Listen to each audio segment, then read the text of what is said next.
आलू चाष पाई अंटा भिड़िले कामाक्षनगर आंचलिक कृषक संगठन। रामियाल और ब्राह्मणी नदी पठारे हेब आलू चाष। ढेंकानाल जिला कामाक्षनगर उपखंडर भुवन ब्लॉक अंतर्गत 7टी पंचायत को नहीं गढ़ी उठिथिबा कृषक संगठन पक्षरु आलूर कृत्रिम अभावी बिक्री को नहीं गोदाम मालिक व्यवसायी माने चलित वर्ष खाउटी माने 80 ରୁ 100 टंका पर्यंत दे आलू किणुथिले।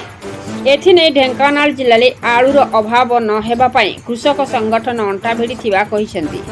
जणे चाषी 200 ରୁ 500 एकर पर्यंत आलू और तैलबीज फसल और डाली जातीय फसल करने पई निष्पत्ति निया जायछि।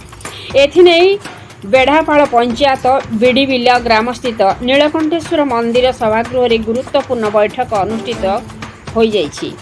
कृषक संगठन आवाहक तथा अग्रणी चाषी सुशांत स्वाई सभापतित्व छायाकांत नायक, प्रभात कुमार बेहेरा, घनश्याम माझी, तोफान खुंटिया, बटकृष्ण दास प्रमुख उपस्थित रही किभली भाबरे चाष काम हेब और चाषी मानकु सरकार पक्षरु आवश्यक अर्थ बेवजंतु उपद्रव रक्षा पाइबा पाई सोलार प्रोजेक्ट पाई जिल्लापाल को अवगत कराइबा पाई निष्पत्ति करा जायथिबा, रबी ऋतुर चाष पाई पानीर आवश्यक रहिथिबारु बोरिंग कूप खनन पाई जिला प्रशासन को अवगत करिबा पाई निष्पत्ति निया जायछि।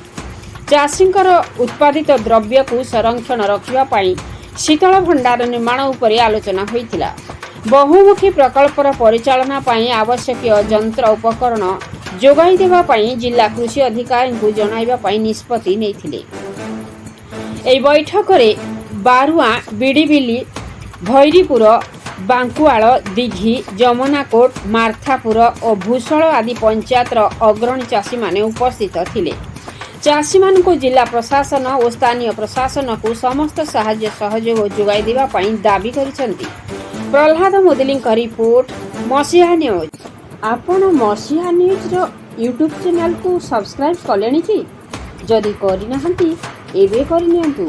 एहा सह मसीहा न्यूज रो फेसबुक और ट्विटर पेज को लाइक और फॉलो करंतु।